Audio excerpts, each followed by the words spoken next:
ذہنوں میں سادہ دل لوگ وہ سمجھتے ہیں کہ پوری دنیا میں ایک ہی دفعہ آ جانی چاہیے. یہ کوئی علاقائی خلافت تو نہیں ہو سکتی، خلافت تو عالمی ہوتی ہے. ان سے میں کہتا ہوں عالمی خلافت کب تھی جناب؟ یہ تو نہ خلافت راشدہ میں عالمی تھی. کیا ہندوستان شامل تھا اس میں؟ کیا چین شامل تھا؟ کیا یورپ شامل تھا؟ اور سب سے بڑی بات یہ، اگر ایک دم پوری دنیا پر خلافت قائم ہو سکتی تو حضور کے دست مبارک سے ہوتی، لیکن نہیں ہوئی. نتیجہ کیا نکلا؟ ایک ملک میں حضور نے قائم کر دی، جزیرہ نما عرب، یہاں خلافت قائم ہو گئی، حضور خلیفہ ہے. اب وہ نقطہ کون سا ہوگا، نقطہ آغاز کون سا ہوگا؟ اس میں پہلی بات تو میں نے کہا جو شک کرے گا اس کا پھر ایمان مشکوک ہے. ہوگا، لازماً ہوگا، گلوبل ہوگا، پوری دنیا میں ہوگا. کہاں سے شروع ہوگا اس میں آپ اختلاف کر سکتے ہیں، لیکن مجھے تو 2 حدیثیں تو ملی ہیں جن سے یہ اندازہ ہوتا ہے کہ یہ اس مشرقی خطے سے ہوگا، عرب کے مشرق کی جانب کسی ملک سے ہوگا، کسی خطے سے ہوگا. وہ حدیثیں بھی اب آپ پڑھ لیجئے پہلے. پھر میں کہہ رہا ہوں یہ خزانہ ہے جو ہم نے آپ کی خدمت میں پیش کیا ہے، کاش کہ آپ اس کی قدر کر سکیں. یہ حدیثیں آپ کو ازبر ہو جائیں، یاد ہو جائیں، لوح قلب پر نقش ہو جائیں. ہندوستان اور خراسان یعنی موجودہ افغانستان کا ذکر ابن ماجہ کی روایت ہے، عن عبداللہ ابن الحارث رضی اللہ تعالی عنہ قال رسول اللہ صلی اللہ علیہ وسلم یخرج ناس من المشرق یؤتئون للمہدی یعنی سلطانہ، یعنی سلطانہ، دونوں طرح سے پڑھ سکتے ہیں. حضرت عبداللہ ابن حارث فرماتے ہیں رضی اللہ تعالی عنہ کہ حضور نے ارشاد فرمایا مشرق کی طرف سے وہ فوجیں نکلیں گی، لوگ آئیں گے جو عرب میں مہدی کی حکومت قائم کریں گے. یہ مہدی کون ہوں گے اس کا ذکر میں ذرا بعد میں کروں گا، لیکن نوٹ کر لیجئے کہ مہدی سے پہلے لازماً کسی مشرقی علاقے کے اندر وہ نظام قائم ہو چکے گا، تب وہاں سے فوجیں آئیں گی نا. یہ مشرق کون سا ہے؟ عرب کے مشرق میں آپ چلیے ایران بھی آ جائے گا، افغانستان بھی ہے، پاکستان بھی ہے، اور اگر اسے اور توسیع دیں تو ہندوستان بھی ہے. یہ ہے عرب کا مشرق.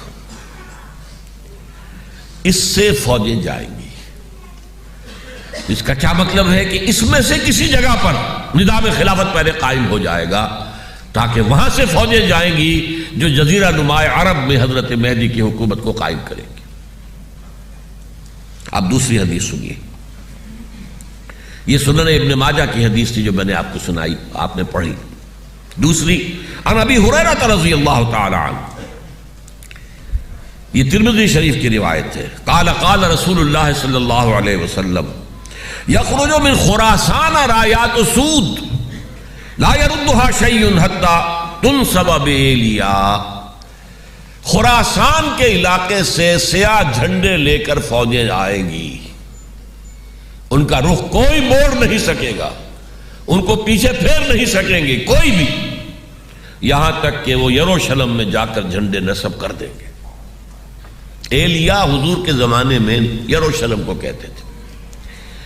یہ یروشلم تھا جب حضرت سلیمان کی حکومت تھی اور یہاں پر معبد سلیمانی، ہیکل سلیمانی قائم ہوا. پھر یہ یروشلم ہی رہا ہے تاریخ میں، یہاں تک کہ سن 70 عیسوی میں جب ٹائٹس رومی جنرل نے اس کو گرایا، ختم کیا، سیکنڈ ٹیمپل گرا دیا اور یہاں سے یہودیوں کو کہا نکل جاؤ، یہاں سے کوئی یہودی باقی نہیں رہا، تب بالکل تہو بالا برباد کر دیا. اس کے کوئی 150 سال بعد ہیڈریان، رومن ایمپرر ہیڈریان، اس نے پھر دوبارہ آباد کیا اس شہر کو. 150 سال تک یہ بالکل بنجر اور بالکل غیر آباد پڑا تھا. اب ہیڈریان نے جب آباد کیا تو اس کا نام ایلیا رکھا، اب یروشلم نام نہیں تھا. تو حضور کے زمانے میں پھر اس کا نام ایلیا تھا. اور اب اس سے کیا معلوم ہو رہا ہے کہ یہ یروشلم مسلمانوں کے قبضے سے اس وقت نکلا ہوا ہوگا.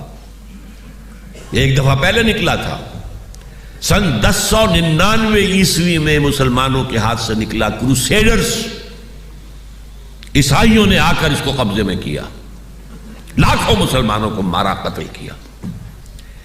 اس کو 1187 عیسوی میں واپس لیا ہے. کس نے لیا ہے؟ صلاح الدین ایوبی. کرد، عرب کھوکھلے ہو چکے تھے، عربوں نے کھویا، واپس نہیں لے سکے. بہت حکومت کر چکے تھے، 400-500 برس کی حکومت کر کے، اور ان کے عیش اور ان کے آرام، اب ان میں جان نہیں تھی کہ وہ واپس لے سکے. واپس لینے والا گرم کرد خون تھا، صلاح الدین ایوبی. تو گویا کہ اب آپ سمجھئے کہ 88 برس تک عیسائیوں کا قبضہ رہا یروشلم پر. اب 1967 میں یہودیوں نے قبضہ کیا ہے، اور اب 38 برس تو ہو گئے، 88 نہیں تو 38 برس تو ہو گئے ہیں. لیکن وہ دور آئے گا کہ اب پھر لیں گے. لینے والے عرب بھی نہیں ہوں گے، خراسان کے علاقے سے فوجیں آئیں گی. یہ خراسان کیا تھا؟ ایلیا تو میں نے آپ کو بتا دیا، یروشلم کا نام ہے. خراسان اس زمانے میں ایک بہت بڑے ملک کو کہتے تھے. کچھ حصہ پاکستان کا بھی اس میں شامل ہے، کچھ حصہ ایران کا بھی ہے. ایران کے اس حصے کو اب بھی خراسان کہتے ہیں، وہ ایک صوبہ ہے. خراسان ایک صوبہ ہے ایران کا، چھوٹا سا. پاکستان میں خاص طور پر یہ جو علاقہ مالاکنڈ ایجنسی کہلاتی ہے، اس سے اوپر جتنا علاقہ ہے، اور یہ جو واخان کی ایک پٹی آتی ہے اوپر، واخان افغانستان کی ایک پٹی سی دم سی چلی آتی ہے جو جا کر چائنا کی سرحد سے مل جاتی ہے.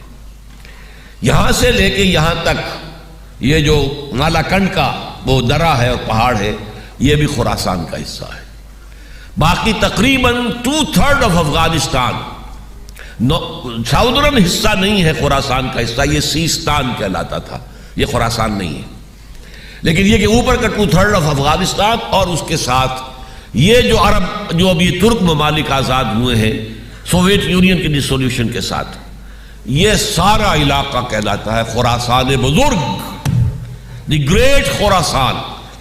ایک مرتبہ ایک یہاں کا جو کاؤنسلیٹ ایران کا وہ آئے تھے میرے پاس، ان کے ایک اہم آدمی. ان سے میں نے پوچھا خراسان، تو پہلے تو ان کا خراسان ہمارا ایک صوبہ ہے. میں نے کہا نہیں مجھے خراسان، او خراسان بزرگ، وہ جو آپ دی گریٹر خراسان کی بات کر رہے ہیں، وہ یہ تھا. پھر میں نے اور طریقوں سے بھی تحقیق کی. پہلے خیال تھا کہ پورا افغانستان اس میں شامل ہے، لیکن اب معلوم ہوا کہ نہیں، یہ جو جنوبی حصہ ہے یہ سیستان کہلاتا تھا. کچھ بلوچستان کا حصہ اس میں شامل تھا، اور کچھ یہ جنوبی حصہ افغانستان کا. یہاں سے فوجیں جائیں گی، اور یہ فوجیں جا کر خراسان سے چل کر ایلیا پہنچیں گی، یروشلم پہنچیں گی، اور اپنے جھنڈے گاڑ